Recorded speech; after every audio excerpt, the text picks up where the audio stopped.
প্রায় বলে থাকি আজ তোমার বাড়িতে যাওয়ার কথা আছে, আজ এই বইটা আমার বাজারে কেনার কথা আছে, আজ আমার অনিল বাবুর কাছে ইংরেজি শেখার কথা আছে, আজ এই চিঠিটা আমার লেখার কথা আছে, আজ হ্যাঁ কিছু টাকা তোমার ভাইকে পাঠানোর কথা আছে।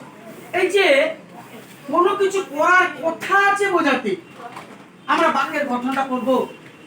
সাবজেক্ট যুক্ত এম অবলিক ইজ অবলিক আর যুক্ত সাপোজ টু যুক্ত ভি1 যুক্ত অবজেক্ট অবলিক প্লেস। যদি বলি কি আমার আজ বিকেল বেলা তোমার বাড়িতে যাওয়ার কথা আছে, আমার আজ বিকেল বেলা তোমার বাড়িতে যাওয়ার কথা আছে, তাহলে এই ধরনের বাক্যের ক্ষেত্রে আমরা কি নিয়ম করব? তাহলে আমার আজ বিকেল বেলা তোমার বাড়িতে যাওয়ার কথা আছে, এখানে নিয়ম অনুযায়ী প্রথমে সাবজেক্টটা লেখে আই, আমার আই, তারপর কি বুঝবে? এম বুঝবে না, ইজ বুঝবে না, আর বুঝবে এম, তাহলে আই এম। তারপর কাকে বোঝাতে হবে? সাপোজ টু, তাহলে আই এম সাপোজ টু। এইবার কি বলছে? ভি1, তাহলে এখানে ভি1 কি মূল ভার্ব কে না যাওয়া, তাহলে যাওয়া ইংরেজি কি গো, তাহলে I am suppose to go. তাহলে এটা পুরোটার মানে কি দাঁড়ালো? আমার যাওয়ার কথা আছে। এবার প্রশ্ন আসবে কোথায় না তোমাদের বাড়িতে, টু ইওর হাউস।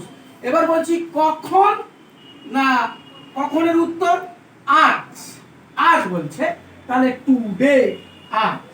যদি বলি আজ বিকেল বেলা তাহলে today in the afternoon, today in the afternoon. এবার যদি বলি আমার এই বইটা তোমার ভাইকে দেওয়ার কথা আছে, তাহলে নিয়ম অনুযায়ী আমার আছে কি ইংলিশ হবে?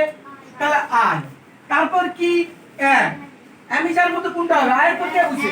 এম, আই এম, তারপর কি না সাপোজ টু, তারপর মূল ভার্ব চাইছে বি1, তাহলে কি দেওয়া, দেওয়া ইংরেজি কি? তাহলে I am suppose to give. এবার কি না আমার এটা পুরোটার মানে কি দাঁড়ালো? যে আমার দেওয়ার কথা আছে। কি কি দেওয়ার কথা আছে না এই বইটা দিস কাকে না তোমার ভাইকে, তুই বুঝা গেল?